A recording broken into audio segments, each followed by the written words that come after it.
Hello friends, എല്ലാവർക്കും good morning. അപ്പോൾ ഇന്നത്തെ ഒരു സൂപ്പർ ഹിറ്റ് വിശേഷത്തിലേക്ക് എല്ലാവർക്കും സ്വാഗതം. അങ്ങനെ നമ്മുടെ പ്രതീഷ് ജയിലിൽ നിന്ന് ഇറങ്ങിക്കഴിഞ്ഞപ്പോഴേക്കും രഞ്ജിത പ്രതീഷിൻ്റെ മുന്നിലേക്ക് എത്തുകയാണ്. അപ്പോൾ പ്രതീഷ് ചുറ്റുപാട് നോക്കിക്കഴിഞ്ഞപ്പോഴേക്കും എന്താ പ്രതീഷേ, നീ മറ്റുള്ളവരെ നോക്കുകയാണോ? ശ്രീനിലയത്തിൽ നിന്ന് ആരും വന്നിട്ടില്ല. ശ്രീനിലയത്തിലേക്ക് ഇവിടുത്തെ പോലീസുകാർ വിളിച്ചു പറഞ്ഞു എന്നാണ് ഞാൻ അറിഞ്ഞത്. പക്ഷേ എന്നിട്ട് പോലും അവരാരും വന്നിട്ടില്ലല്ലോ, നീ അവരെയാണോ പ്രതീക്ഷിക്കുന്നത് എന്നിങ്ങനെ ചോദിച്ചു കഴിഞ്ഞപ്പോഴേക്കും നമ്മുടെ പ്രതീക്ഷയാണെങ്കിൽ ഇല്ല, ഞാൻ അവരെയൊന്നും അല്ല പ്രതീക്ഷിച്ചത്. പക്ഷേ എന്നാലും ജയിലിൽ നിന്ന് പുറത്തേക്ക് ഇറങ്ങുമ്പോൾ നമ്മുടെ മനസ്സിലൊരു വിശ്വാസം ഉണ്ടല്ലോ, അതുകൊണ്ട് ഒന്ന് നോക്കിപ്പോയതാണ് എന്നിങ്ങനെ പറയുകയാണ്. സാരമില്ല പ്രതീക്ഷേ, നീ ഇതിനെക്കുറിച്ച് ഓർത്തൊന്നും ഇപ്പം സങ്കടപ്പെടേണ്ട ആവശ്യമില്ല. നിനക്ക് എല്ലാ കാര്യങ്ങളും ഞാൻ ചെയ്തു തരാം. നിനക്ക് നല്ല ക്ഷീണമുണ്ട്, വാ ഇപ്പം ഏതായാലും നമ്മുടെ വീട്ടിലേക്ക് പോകാം. എന്നിട്ട് അവിടെ പോയി നല്ല ഫുഡൊക്കെ കഴിച്ചിട്ട് നീ നന്നായിട്ട് വിശ്രമിക്ക്. ഇല്ല, എനിക്ക് വിശ്രമമില്ല, എനിക്കിപ്പം നേരെ ശ്രീനിലയത്തിലേക്ക് പോകണം. എന്നിട്ട് അവിടെ ചിലരെയൊക്കെ എനിക്ക് കാണാനുണ്ട്. അവരെയൊക്കെ കണ്ട് മുഖത്ത് നോക്കി തന്നെ രണ്ട് വർത്തമാനം എനിക്ക് പറയണം. എന്നാൽ മാത്രമേ എനിക്ക് സമാധാനം ഉണ്ടാവുള്ളൂ എന്ന് പ്രതീക്ഷ പറയാണ്. പ്രതീക്ഷ, നീ അവിടെ പോയിട്ട് യാതൊരു കാര്യമില്ല. അവിടെ പോയിട്ട് നിന്നെ കാണുമ്പോൾ അവർക്ക് സങ്കടം ആകത്തേ ഉള്ളൂ. അതൊന്നും ഞാൻ വിശ്വസിക്കില്ല. പക്ഷേ എനിക്ക് പോകണം. വേണ്ട പ്രതീക്ഷേ, നിനക്ക് നല്ലൊരു ജോലി ഞാൻ തരാം. ശരി, അതൊക്കെ എനിക്കറിയാം, ഞാൻ തിരിച്ചു വരാം നിങ്ങളുടെ അടുത്തേക്ക്. പക്ഷേ ഇപ്പോഴല്ല, ഇപ്പോൾ എനിക്ക് നേരെ ചെല്ലേണ്ടത് ശ്രീനിലയത്തിലേക്ക് തന്നെയാണ്. എനിക്ക് അവകാശപ്പെട്ടതെല്ലാം എനിക്ക് അവിടെ നിന്ന് എടുക്കണം. അതിനുവേണ്ടി തന്നെയാണ് ഞാൻ ഇപ്പോൾ പോകുന്നത്. നിങ്ങളെനിക്ക് ചെയ്തു തന്ന ഉപകാരങ്ങളെല്ലാം ഒരിക്കലും ഞാൻ മറക്കില്ല. നിങ്ങളോട് ഞാൻ കടപ്പെട്ടിരിക്കുന്നു, ഒരുപാട് നന്ദിയുണ്ട് എന്നൊക്കെ പറഞ്ഞുകൊണ്ട് രഞ്ജിതയുടെ വാക്കുകളൊന്നും കേൾക്കാതെ നമ്മുടെ പ്രതീക്ഷ അവിടെ നിന്ന് നേരെ ശ്രീനിലയത്തിലേക്ക് പോകാനുള്ള തയ്യാറെടുപ്പുകളെല്ലാം എടുക്കുകയാണ്. രഞ്ജിതയ്ക്ക് ഇത് കണ്ടു കഴിഞ്ഞപ്പോഴേക്കും ആകെ ഒരു ടെൻഷനൊക്കെ തോന്നി. ഇനി ഇവൻ തിരിച്ചു വരുമോ എന്നുള്ളൊരു ചിന്തയാണ് രഞ്ജിതയ്ക്കുള്ളത്. അങ്ങനെ പിന്നീട് കാണിക്കുന്ന നമ്മുടെ സുമിത്രയും അതേപോലെ തന്നെ സ്വരമോളും കൂടി മാർക്കറ്റിൽ ഇങ്ങനെ നിൽക്കുകയാണ്. അപ്പോൾ സ്വരമോളാണെങ്കിൽ ഹായ്, നല്ല മാമ്പഴമാണല്ലോ, എനിക്കിത് മേടിച്ചു തരുമോ? ആഹാ അമ്പടി കള്ളി, അപ്പോൾ ഈ മാമ്പഴം വേണോ അല്ലേ? ശരി, അച്ഛമ്മ മേടിച്ചു തരാം കേട്ടോ എന്നും പറഞ്ഞുകൊണ്ട് കൊച്ചിന് കൊടുക്കാൻ വേണ്ടി മാമ്പഴം മേടിക്കുകയാണ് സുമിത്ര. ആ സമയത്ത് പൈനാപ്പിളും ഫ്രൂട്ട്സും അങ്ങനെ ഒരുപാട് കാര്യങ്ങളെല്ലാം നോക്കാനായിട്ട് പോകുമ്പോൾ നമ്മുടെ കുഞ്ഞ് സ്വരമോള് അങ്ങോട്ട് നീങ്ങി നിൽക്കുകയാണ്. നീങ്ങി നിൽക്കുന്ന സമയത്താണ് പ്രതീക്ഷ മാർക്കറ്റിൽ ഓട്ടോയിൽ വന്ന് ഇറങ്ങുന്നത്. പ്രതീഷിൻ്റെ മുഖം കണ്ടാൽ എല്ലാവർക്കും പേടിയാകുകയും ചെയ്യും. അങ്ങനെ പ്രതീഷ് ഹോട്ടലിൽ നിന്ന് ഇറങ്ങി മാർക്കറ്റിലേക്കൊന്ന് ഭയങ്കര രൂക്ഷമായിട്ടൊക്കെ നോക്കുകയാണ്. മാർക്കറ്റിലാണെങ്കിൽ അത്രയും പേരുന്നില്ല, സുമിത്രയും കാണുന്നില്ല, സ്വരമോളെ ആരെയും കാണുന്നില്ല. അപ്പോൾ ഈ ഓട്ടോക്കാരൻ പറയുന്നത്, താൻ ആരെയാണ് നോക്കുന്നു? താൻ പറഞ്ഞ സ്ഥലമല്ലേ ഇത്? അവിടെ തന്നെയാണ് ഇറക്കിയിരിക്കുന്നത്. താൻ എൻ്റെ പൈസ ഇങ്ങോട്ട് തന്നേ എന്ന് ഓട്ടോറിക്ഷക്കാരൻ പറയുകയാണ്. ഇത് കേട്ട് നമ്മുടെ പ്രതീഷ് ആണെങ്കിൽ പോക്കലിൽ നിന്നൊരു 500 എടുത്ത് കൊടുക്കുകയാണ്. എന്താ, തൻ്റെ ഒരു ചേഞ്ച് ഇല്ലേ? ഇല്ല, ചേഞ്ച് ഇല്ല. ഓഹോ, ഗൂഗിൾ പേ ഉണ്ടോ? ഗൂഗിൾ പേ ഇല്ല. എങ്കിലും ഒരു കാര്യം ചെയ്, താനേ ആ കടയിൽ എവിടെയെങ്കിലും പോയിട്ട് ചില്ലറ മേടിച്ചിട്ട് വാ. ഇത് കേട്ട് നമ്മുടെ പ്രതീക്ഷ ആണെങ്കിൽ താനിത് പിടിക്കടോ, എന്നിട്ടേ ചില്ലറ മേടിക്കേണ്ടത് എൻ്റെ അല്ല, എൻ്റെ ഉത്തരവാദിത്വമല്ല, അത് നിങ്ങളുടെ ഉത്തരവാദിത്വമാണ്. ആഹാ, നീ എന്നെ ഉത്തരവാദിത്വമൊക്കെ പഠിപ്പിക്കാൻ വേണ്ടി വന്നാണോ? മര്യാദക്ക് ചില്ലറ പോയി മേടിച്ചിട്ട് വാടോ. ഇത് കേട്ട് കഴിഞ്ഞപ്പോഴേക്കും ഇതേ ഓട്ടോറിക്ഷ കയറുന്നവരാണ് അവരുടെ കിങ്ങുകൾ, അല്ലാതെ ഞങ്ങൾ പോയി മേടിക്കേണ്ട കാര്യമില്ല. ഇതെല്ലാം നിങ്ങളുടെ ആവശ്യമാണോ? ആണോ? നീ അങ്ങനെ തന്നെയാണോ പറയുന്നത്? എങ്കിലൊരു കാര്യം ചെയ്യ്, ഈ പൈസ എൻ്റെ കയ്യിലിരിക്കട്ടെ. എന്നിട്ട് നീ ചില്ലറയായിട്ട് ഓട്ടോ സ്റ്റാൻഡിലേക്ക് വാ. അതിനുശേഷം ഈ പൈസ നിനക്ക് ഞാൻ തിരിച്ചു തരാം എന്ന് പറഞ്ഞുകൊണ്ട് ഈ ഓട്ടോറിക്ഷക്കാരൻ പോകാനായിട്ട് ശ്രമിച്ചു കഴിഞ്ഞപ്പോഴേക്കും പ്രതീഷിൻ്റെ തനി സ്വഭാവം അവിടെ പുറത്തിറക്കുകയാണ്. പ്രതീഷ് ആണെങ്കിൽ നിൽക്കട അവിടെ, നീ എന്താ മറ്റുള്ളവരെ പറ്റിക്കാനായിട്ട് ശ്രമിക്കുകയാണ്?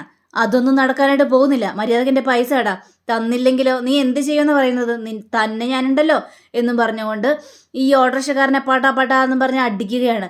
പക്ഷേ പ്രതീഷ് ഈ ഓട്ടോറിക്ഷക്കാരനെ വഴിയിലിട്ട് ഇങ്ങനെ തല്ലുന്ന നമ്മുടെ സ്വരമോള് കാണിക്കുകയാണ്. സ്വരമോളത് കണ്ട് പേടിച്ച് വരച്ച് നിൽക്കുകയാണ്. അപ്പോൾ നാട്ടുകാരെല്ലാവരും കൂടി ഓടിക്കൂടുകയാണ്, ഓട്ടോറിക്ഷക്കാരനെ പൊക്കിയെടുക്കുകയാണ്. ഈ പ്രതീഷിനെ വലിച്ചഴച്ച് മാറ്റുകയാണ്, ഇങ്ങോട്ട് മാറടാ എന്നൊക്കെ പറഞ്ഞുകൊണ്ട്. അപ്പോൾ നമ്മുടെ സുമിത്ര വരികയാണ്. അപ്പോൾ സുമിത്ര വന്നു കഴിഞ്ഞപ്പോഴേക്ക്, എന്താ മോളെ നീ എന്താ നോക്കുന്നത്? അച്ഛമ്മേ അത് കണ്ടോ അച്ഛമ്മേ? എന്താ അവിടെ? അതെ, ഒരാള് ഓട്ടോക്കാരനിട്ട് തല്ലുകയാണ്. ഇത് കണ്ട് നമ്മുടെ സുമിത്ര അങ്ങോട്ട് നോക്കിയാണ്. പക്ഷെ പ്രതീഷിനെ കാണാനായിട്ട് പറ്റുന്നില്ല. പ്രതീഷിൻ്റെ മുന്നിൽ കുറേ ആൾക്കാർ ഇങ്ങനെ മറഞ്ഞു നിൽക്കുകയാണല്ലോ, അതുകൊണ്ട് പ്രതീഷിനെ കാണാനായിട്ട് പറ്റിയൂല. അപ്പോൾ നമ്മുടെ സ്വരമോള് പേടിച്ച് പറിച്ച്. അപ്പോൾ സുമിത്രയാണെങ്കിലും മോളെ നീ അവിടെ നിൽക്കണ്ട, ദേ ഇങ്ങോട്ട് വാ, മോളിവിടെ നിന്നോണ്ടിട്ടല്ലേ ഇതൊക്കെ കാണുന്നത്, വാ നമുക്ക് പോകാമെന്ന് പറഞ്ഞുകൊണ്ട് കൊച്ചിനെ വിളിച്ചുകൊണ്ട് നമ്മുടെ സുമിത്ര പോവുകയും ചെയ്യാണ്. പിന്നീട് കാണിക്കുന്നത് ഈ ശീതള് കിച്ചണിൽ ഇങ്ങനെ കുക്കിംഗ് എല്ലാം ചെയ്തുകൊണ്ടിരിക്കുകയാണ്. ആ സമയത്ത് സരസ്വതിയമ്മ വന്നിട്ട് മോളെ എടെ ശീതളെ ഇനി ഇവിടെ നിന്നിട്ടൊന്നും കാര്യമില്ല, ഇവിടെ നിന്ന് കഴിഞ്ഞിട്ടുണ്ടെങ്കിൽ ഈ സച്ചിൻ നമ്മൾ രണ്ടുപേരെയും കൊല്ലൂന്നേ, അതുകൊണ്ട് ഇവിടെ നിൽക്കരുത് ശീതളെ എന്ന് പറയുകയാണ്. ഇത് കേട്ട് കഴിഞ്ഞപ്പോഴേക്കും സച്ചിൻ അങ്ങനെയൊന്നും ചെയ്യില്ല അച്ഛമ്മേ, അച്ഛമ്മ ചുമ്മാ പേടിക്കാതിരിക്കുക, സച്ചിൻ അങ്ങനെ പറച്ചിൽ മാത്രമേ ഉള്ളൂ, സച്ചിൻ അങ്ങനെ കൊല്ലാനൊന്നും പറ്റുന്നില്ല, അച്ഛമ്മ സങ്കടപ്പെടാതിരിക്കുമെന്ന് പറയുകയാണ്. പിന്നെ കൊല്ലാൻ പറ്റൂല പോലും, അവനെന്നോട് പറഞ്ഞെന്താണെന്നറിയാമോ, ദേ നിങ്ങളെ ഞാൻ ഈ റൂമിലിട്ട് കത്തിച്ച് ചാമ്പലാക്കുമെന്നു, അങ്ങനെയൊക്കെ പറയുന്ന അവൻ്റെ മുന്നിൽ എങ്ങനെ ജീവിക്കാനാടി, ദേ നീ ഒന്ന് പറഞ്ഞ കേക്ക്, നമുക്ക് രണ്ടുപേർക്ക് ഇവിടെ നിന്ന് പോകാം, നമ്മൾ രണ്ടുപേരുണ്ടല്ലോ, സച്ചിൻ ഒറ്റക്കാണ്, സച്ചിൻ ഉറങ്ങുന്ന സമയത്തെ അവൻ്റെ കൈയും കാലും നമുക്ക് കെട്ടിയിടാം, അതിനുശേഷം നമുക്കിവിടെ നിന്ന് രക്ഷപ്പെടാം, എന്നിട്ട് പോലീസിൽ പോയി ഒരു കംപ്ലൈൻറ്റ് കൊടുക്കുക, അവൻ അനുഭവിക്കട്ടെ, അവൻ ജയിലിൻ്റെ ഉള്ളിൽ തന്നെ കിടക്കട്ടെ, അല്ലാതെ ഇവൻ്റെ ഒപ്പമൊക്കെ ഒന്നും ജീവിക്കാനായിട്ട് പറ്റില്ല ശീതളെ, നീ മര്യാദയ്ക്ക് എൻ്റെ ഒപ്പം വരാനായിട്ട് നോക്ക്, അല്ലെങ്കിൽ പ്രശ്നമാണ്. ഇത് കേട്ടുകഴിഞ്ഞപ്പോഴേക്കും ഇല്ല അച്ഛമ്മേ, എനിക്കിതൊക്കെ ശീലമായി അച്ഛമ്മേ, ഞാൻ അങ്ങോട്ട് വരുന്നില്ല, ഞാനിവിടെ തന്നെ നിന്നോളാം. പിന്നെ ശ്രീനിലയത്തിലേക്ക് അച്ഛമ്മയെ കാത്തിരിക്കാൻ അവിടെ ആൾക്കാരുണ്ട്, അച്ഛമ്മയെ സന്തോഷത്തോടെ സ്വീകരിക്കാനും സ്നേഹിക്കാനും അച്ഛമ്മയുടെ മരുമകളുണ്ട്. അച്ഛമ്മയ്ക്ക് തിരിച്ച് സ്നേഹമൊന്നുമില്ലെങ്കിലും എൻ്റെ അമ്മയ്ക്ക് അച്ഛമ്മയെ വലിയ ഇഷ്ടമാണ്, അച്ഛമ്മയെ പൊന്നു പോലെ നോക്കിക്കോളും. ഇത് കേട്ട് കഴിഞ്ഞപ്പോഴേക്കും സരസ്വതി അമ്മയാണെങ്കിൽ പിന്നെ നിന്റെ അമ്മയാണ് എൻ്റെ മകൻ്റെ ജീവിതം ഇങ്ങനെയാക്കിയത്, അല്ലെങ്കിൽ ഇങ്ങനെയൊന്നും സംഭവിക്കില്ലായിരുന്നു. ഇത് കേട്ട് നമ്മുടെ ശീതളാണെങ്കിൽ എന്തിനാ അച്ഛമ്മേ അത് തിരിച്ചു പറ, എൻ്റെ അമ്മയെ അച്ഛൻ കല്യാണം കഴിച്ചപ്പോഴാണ് എൻ്റെ അമ്മയുടെ ജീവിതം ഇങ്ങനെ താറുമാറായി പോയത്, അതുകൊണ്ടാണ് എൻ്റെ അമ്മയ്ക്ക് ഇങ്ങനെയെല്ലാം ഗതിയെല്ലാം വരാനുള്ള കാരണം, അല്ലാതെ വേറൊന്നുമല്ല. നീ നിന്റെ അമ്മനെ സപ്പോർട്ട് ചെയ്തല്ലേ പറയുള്ളൂ, എനിക്കറിയാലോ കാര്യങ്ങളെല്ലാം, എന്തറിയാവുന്ന കാര്യങ്ങളെല്ലാം. അച്ഛമ്മേ, ഞാൻ കണ്ടതും അനുഭവിച്ചതും ഒക്കെയാണല്ലോ എനിക്ക് വിശ്വസിക്കാനായിട്ട് പറ്റുള്ളൂ, അതുകൊണ്ട് സത്യാവസ്ഥ എന്താണെന്ന് എനിക്ക് നന്നായിട്ട് തന്നെ അറിയാം. അച്ഛമ്മ കൂടുതൽ എന്നോട് വിശദീകരിക്കാനായിട്ട് നിൽക്കരുത് അച്ഛമ്മേ എന്ന് പറയാണ്. ഇനി വേണ്ട, ഈ തർക്കങ്ങളൊന്നും വേണ്ട, ഏതായാലും നമുക്ക് ശ്രീനിലയത്തിലേക്ക് പോകാം, അല്ലെങ്കിൽ ശരിയാവില്ല. അച്ഛമ്മ പൊയ്ക്കോളൂ ശ്രീനിലയത്തിലേക്ക്, എനിക്ക് വരാനായിട്ട് പറ്റില്ല. ഞാൻ പറഞ്ഞല്ലോ, അത് എൻ്റെ വീടല്ല, ആരുടെ വീട് പോലെയാണ് ഇപ്പം എനിക്ക് തോന്നുന്നത്. കാരണം ഈ പണ്ടത്തെ ആൾക്കാർ പറയുന്നില്ലേ, ആൺമക്കൾക്കാണ് തറവാടെന്ന്, അതുപോലെ തന്നെ പെൺമക്കൾ അവിടെ നിന്ന് ഇറങ്ങിക്കഴിഞ്ഞാൽ അവർക്ക് ആ വീട് അന്യ വീട് തന്നെയാണ്. നീ എന്തിനാ അങ്ങനെയൊക്കെ പറയുന്നത്? ഞാനവിടെ നിന്നപ്പോഴുള്ള കാര്യങ്ങളെല്ലാം അച്ഛമ്മയ്ക്ക് അറിയാലോ, ഞാൻ എന്തുകൊണ്ടാണ് ശ്രീനിലയത്തിൽ നിന്ന് ഇറങ്ങാനുള്ള കാരണമെന്നും അച്ഛമ്മയ്ക്ക് അറിയാലോ. അനന്യ എന്തൊക്കെയോ പറഞ്ഞെന്ന് വിചാരിച്ച് നീ അതിനെന്തിനാ ചെവി കൊടുക്കാനായിട്ട് പോകുന്നത് ശീതളെ? അവൾ എന്തെങ്കിലും അവിടെ കിടന്ന് പറയട്ടെ, അതൊന്നും നീ കാര്യമാക്കാനായിട്ട് നിൽക്കണ്ട. അതെങ്ങനെ സാധിക്കും? എനിക്കത് കാര്യമാക്കിയാലേ പറ്റുള്ളൂ. ഇപ്പം അത് ആ വീട്ടിലോട്ട് വരുമ്പോൾ എനിക്കൊരു അന്യൻ്റെ വീട്ടിലേക്ക് കയറി വന്നതുപോലെ തന്നെയാണ് തോന്നുന്നത്. അൻപുതേട്ടനും ഫാമിലിയും അവിടെ താമസിക്കല്ലേ, അപ്പം എനിക്കത് അന്യ വീട് തന്നെയാണ്, എനിക്ക് അങ്ങോട്ട് വരാനായിട്ട് സാധിക്കില്ല. ഞാൻ സച്ചിൻ്റെ ഉപദ്രവവും എല്ലാം കണ്ട് ഇവിടെ തന്നെ നിന്നോളാം. പിന്നെ സച്ചിൻ അങ്ങനെ ഉപദ്രവിക്കൊന്നുമില്ല അച്ഛമ്മേ, സച്ചിൻ എന്താണോ പറയുന്നത് അതിനനുസരിച്ച് നമ്മൾ നിന്നാൽ മതി, ഒരു ഉപദ്രവവും ഉണ്ടാവില്ല. അതൊക്കെ എനിക്ക് ശീലമായി അച്ഛമ്മേ. പിന്നെ അഥവാ ഇനി സച്ചിൻ്റെ അടിയും തൊഴിയും ഒക്കെ കൊണ്ട് ഇവിടെ ജീവിക്കാനാണ് വിധിയെങ്കിൽ ഞാൻ അങ്ങനെ തന്നെ ചെയ്തോളാന്നേ. പിന്നെ ഞാൻ ആ വീട്ടിലേക്കൊന്നും മടങ്ങി വരുന്നില്ല. ഇവിടെ കൊണ്ട് അവസാനിക്കാനാണെങ്കിൽ അവസാനിക്കട്ടെ, എന്തിനാ ആ വീട്ടിൽ വന്നിട്ട് മറ്റുള്ളവരുടെ ആട്ടും തുപ്പൊക്കെ കേൾക്കുന്നത്?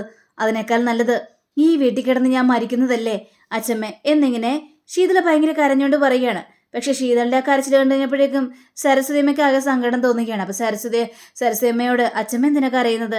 അച്ഛമ്മ പൊയ്ക്കോ, അച്ഛമ്മ ഇവിടുന്ന് രക്ഷപ്പെട്ടോ, ഞാൻ സച്ചിനോട് പറയാം, സച്ചിനോട് പറഞ്ഞിട്ട് സമ്മതം മേടിക്കാം, അച്ഛമ്മയെ ഞാൻ കൊണ്ട് തന്നെ ശ്രീനിലയത്തിൽ വിട്ടേക്കാം, എന്താ അത് പോരെ?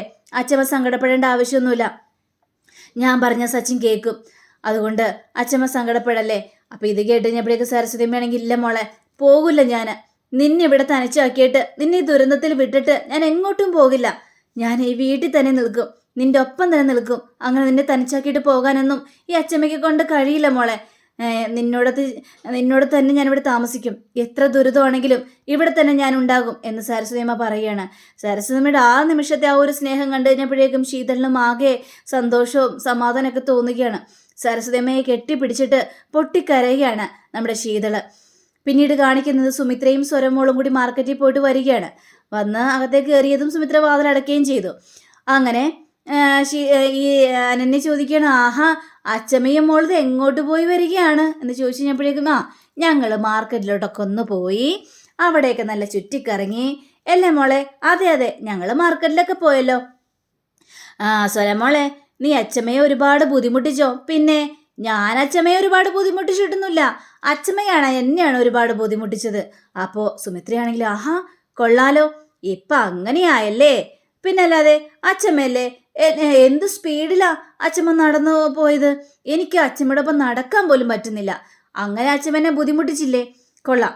അപ്പൊ മാർക്കറ്റിൽ കൊണ്ടുപോയാ എന്നെ തന്നെ കുറ്റം പറയുന്നല്ലേ, ഇനിയും ഞാൻ മാർക്കറ്റിൽ പോകും, അപ്പോഴേ സ്വരമോളെ ഞാൻ കൊണ്ടുപോകത്തേയില്ല, മനസ്സിലായല്ലോ? കൊണ്ടുപോകണ്ടല്ലോ, പക്ഷേ എനിക്കിപ്പോൾ മാർക്കറ്റിലേക്കുള്ള വഴിയൊക്കെ അറിയാം, അതുകൊണ്ട് ഞാൻ ഒറ്റക്ക് പോയിക്കോളാം മാർക്കറ്റിലേക്ക്. ഇത് കേട്ട നമ്മുടെ അനന്യാണെങ്കിൽ ആഹാ അമ്പടി കേമി, അപ്പോൾ നീ ഒറ്റക്കൊക്കെ പോകുമല്ലേ മാർക്കറ്റിൽ? പിന്നെ ഞാൻ ഒറ്റക്കൊക്കെ പോകും.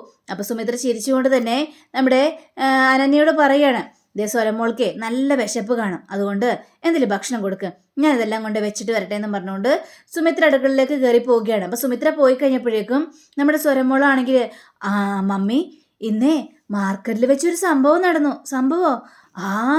ഒരാള് ഓട്ടോറിക്ഷക്കാരനെ പിടിച്ചിടിച്ചു. ഒരാളോ? ആര്? എനിക്കറിയില്ല, അയാളെ കണ്ടാൽ തന്നെ പേടിയാവും. അയാള് നല്ലവനല്ല, അയാള് ചീത്തവനാ. മോൾക്ക് അയാളെ നേരത്തെ അറിയോ? ഇല്ല, എനിക്കറിയില്ല, പക്ഷേ അവിടെ നടന്നത് ഇങ്ങനെയാണെന്ന് പറഞ്ഞുകൊണ്ട് കൊച്ചു വിശദീകരിക്കുകയാണ്. ഇത് കേട്ട് കഴിഞ്ഞപ്പോഴേക്കും നമ്മുടെ അനന്യാണെങ്കിൽ ഇനിയേ മാർക്കറ്റിലോട്ടൊന്നും പോകണ്ട കേട്ടോ, അങ്ങനെ പോയത് കൊണ്ടല്ലേ ഈ കാഴ്ചകളെല്ലാം കാണുന്നത്, അതുകൊണ്ട് മാർക്കറ്റിലേക്ക് ഇനിയൊന്നും പോകാനായിട്ട് നോക്കണ്ട, മനസ്സിലായോ പറഞ്ഞത് എന്ന് പറഞ്ഞുകൊണ്ട് കൊച്ചിനെ സമാധാനിപ്പിക്കുകയാണ്. അപ്പോഴാണ് ഒരു കോളിംബെല്ല് കേൾക്കുന്നത്. കോളിംബെല്ല് കഴിഞ്ഞപ്പോഴേക്കും കൊച്ചി പേടിയാകുകയാണ്. മമ്മി ആരോ കോളിംബെല്ല് അടിക്കുന്നുണ്ടല്ലോ, ഇനി അയാളായിരിക്കും മമ്മി എന്ന് ചോദിക്കുകയാണ്. അയാളോ? അയാളെന്തിന് ഇങ്ങോട്ട് വരുന്നത്? ഇങ്ങോട്ടൊന്നും വരേണ്ട കാര്യമില്ലല്ലോ മോളെ, അയാളൊന്നും ആയിരിക്കില്ല എന്ന് പറഞ്ഞുകൊണ്ട് നമ്മുടെ അനന്യ കഥക് തുറന്ന് നോക്കിക്കഴിഞ്ഞപ്പോഴേക്കും ദേ നിൽക്കുന്നു അപ്പു. അപ്പോൾ അപ്പുവിനെ കണ്ടു കഴിഞ്ഞപ്പോഴേക്കും അനന്യ നീയായിരുന്നോ? അതെന്താ ഞാനാണെന്ന് ചോദിക്കുന്നത്? വേറെ ആരെങ്കിലും പ്രതീക്ഷിച്ചിരുന്നായിരുന്നോ? നീ വാപ്പു. അപ്പോൾ കൊച്ചിനാണെങ്കിൽ അപ്പുവിനെ കണ്ടപ്പോൾ ഭയങ്കര ഒരു സന്തോഷം. അപ്പുങ്ങള് കൊച്ചിനെടുത്ത് പൊക്കിയെടുത്ത് കറക്കി നല്ല ഇതൊക്കെ സന്തോഷം പങ്കുവയ്ക്കുകയാണ്. അങ്ങനെയല്ലേ ഒരു സംസാരിക്കുമ്പോൾ എൻ്റെ ഇത് ഇറങ്ങി വരികയാണ്. അപ്പു എപ്പോൾ വന്നടാ എന്നൊക്കെ ചോദിച്ചു കഴിഞ്ഞപ്പോഴേക്കും ഞാനിപ്പോൾ വന്നേളൂ ഏട്ടാ, നിങ്ങൾക്ക് എല്ലാവർക്കും സുഖമല്ലേ എന്നൊക്കെ ഇങ്ങനെ സംസാരിക്കുമ്പോൾ പെട്ടെന്ന് വേറൊരു കോളിംബെല്ലും കൂടി കേൾക്കുകയാണ്. അപ്പോൾ അനന്യ വിചാരിക്കണം ഇപ്പം എന്താ ഇതന്നെ ഇങ്ങനെ തെരുതരായി ഇങ്ങനെ കോളിംബെല്ലേക്ക് ഇപ്പം ആരാണെന്നവനൊക്കെ വിചാരിച്ചുകൊണ്ട് നിൽക്കുകയാണ്. അങ്ങനെ നമ്മുടെ അനിരുദ്ധ് പോയി വാതിൽ തുറക്കുകയാണ്. വാതിൽ തുറന്ന് നോക്കി കഴിഞ്ഞപ്പോഴേക്കും ദേ നിൽക്കുന്നു പ്രതീഷിനെ കണ്ട് ഷോക്കായ ഒരു അവസ്ഥ നിൽക്കുകയാണ് നമ്മുടെ അനിരുദ്ധ്. പ്രതീഷ് എന്ന് പറഞ്ഞുകൊണ്ട് ഇങ്ങനെ നിൽക്കുകയാണ്. അപ്പോൾ അപ്പവും പറയണം അയ്യോ പ്രതീഷ് ഏട്ടൻ എന്നിങ്ങനെ പറയണം അപ്പു. അനന്യ തിരിഞ്ഞു നോക്കുകയാണ്. അനന്യക്കും പ്രതീഷിനെ കണ്ടപ്പോൾ പേടി, കൊച്ചിനാണെങ്കിൽ പ്രതീഷിനെ കണ്ടപ്പോൾ അതിനേക്കാളും പേടി. കാരണം ഇപ്പോഴാണല്ലോ ഇയാളെ മാർക്കറ്റിൽ വെച്ച് ഒരു അടിക്കേസിൽ കണ്ടത്. അങ്ങനെ കണ്ടു കഴിഞ്ഞപ്പോഴേക്കും നമ്മുടെ സ്വരമോൾക്ക് ആകെ ടെൻഷൻ തോന്നുകയാണ്. സ്വരമോളാണെങ്കിൽ ഓടി ചെന്ന് അനന്യയുടെ പിന്നാലെ ഒളിക്കുകയാണ്. പ്രതീഷ് അത് കാണുകയും ചെയ്യണം. പ്രതീഷിന് കൊച്ചിനെ കണ്ടു കഴിഞ്ഞപ്പോഴേക്കും ഒരുപാട് സങ്കടവും ഇതൊക്കെ തോന്നുന്നുണ്ട്. അങ്ങനെ പ്രതീഷ് നേരെ അകത്തേക്ക് കയറി ചെല്ലുകയാണ്. അകത്തേക്ക് കയറി അനന്യയാണെങ്കിൽ ഭയങ്കര പേടിയോടുകൂടി തന്നെയാണ് പ്രതീഷ് നോക്കുന്നത്. അപ്പോൾ പ്രതീഷ് ചോദിക്കുകയാണ് എന്താ എല്ലാവരും എന്നെ ഇങ്ങനെ നോക്കുന്നത് എന്ന് ചോദിക്കുകയാണ്. എന്നെ ഇപ്പോൾ ഒട്ടും പ്രതീക്ഷിച്ചില്ലല്ലേ ഇങ്ങോട്ട്, ഞാൻ ഇറങ്ങൂലെന്ന് പ്രതീക്ഷിച്ചില്ലല്ലേ എന്നൊക്കെ ഇങ്ങനെ പറഞ്ഞുകൊണ്ട് നിൽക്കുകയാണ്. ഇടയ്ക്കിടയ്ക്ക് സ്വരമോളെ ഇങ്ങനെ നോക്കുന്നുമുണ്ട്.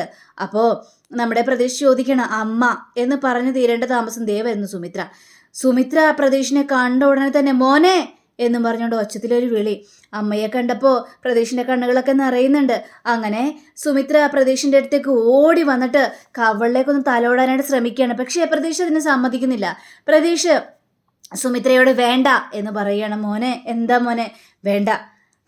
അപ്പം അമ്മ മരിച്ചിട്ടുണ്ടായിരുന്നില്ലല്ലേ, എല്ലാവരും എന്നെ പറ്റിക്കുകയായിരുന്നല്ലേ? ഏട്ടൻ എന്നോട് പറഞ്ഞത് അമ്മ മരിച്ചു പോയെന്നാണ്, ആരും എന്നോട് സത്യം തുറന്നു പറഞ്ഞില്ല. അപ്പോൾ നിങ്ങളൊക്കെ സന്തോഷത്തോടെ ജീവിക്കുകയാണല്ലേ. ഇത് കേട്ട് കഴിഞ്ഞപ്പോഴേക്കും നമ്മുടെ സുമിത്രയാണെങ്കിൽ, മോനെ 6 വർഷക്കാലം ഞാൻ കോമയിലായിരുന്നടാ. എടാ ഞാൻ കോമയിൽ നിന്ന് കുറച്ച് നാളെ ആയുള്ളടാ വന്നിട്ട്. എന്നിട്ട് ആരും എന്നോടും സത്യം പറഞ്ഞില്ലടാ. ഇപ്പോഴാണ് ഞാൻ കാര്യങ്ങൾ മുഴുവൻ അറിയുന്നത്. നീ ജയിലിലാണെന്നതും ഞാൻ ഇപ്പോഴാണ് അറിയുന്നത്. അതുകൊണ്ടാണ് നിന്നെ ജയിലിൽ കാണാനായിട്ട് ഞാൻ വന്നത്. പിന്നെ നിന്നെ പുറത്തിറക്കണമെന്നൊക്കെ ഞങ്ങൾ വിചാരിച്ചിരിക്കുകയായിരുന്നു. അപ്പോൾ നമ്മുടെ അനിരുദ്ധാണെങ്കിൽ, അതേടാ നിന്നെ പുറത്തിറക്കണമെന്ന് ഞാൻ എല്ലാ കാര്യങ്ങളും ചെയ്തുകൊണ്ടിരിക്കുകയായിരുന്നു. വേണ്ടേട്ടാ, നിങ്ങളുടെ സ്വഭാവമൊക്കെ എനിക്ക് മനസ്സിലായി.